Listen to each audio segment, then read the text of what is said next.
Magandang gabi, Inay. Umupo ka, anak. Inay, gusto po sana kitang kausapin. O sige, anak. Ano yun? Inay, gusto ko po sana huminto ng pag-aaral. Pero anak, ipinangako ko sa iyong ama na aarugain kita.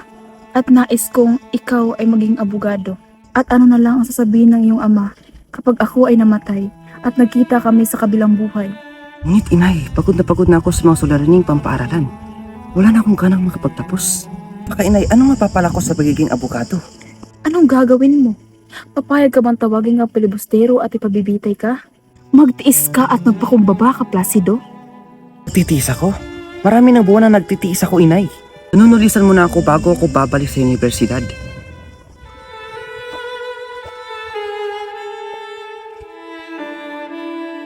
Ay, ang kulit talaga ng batang to.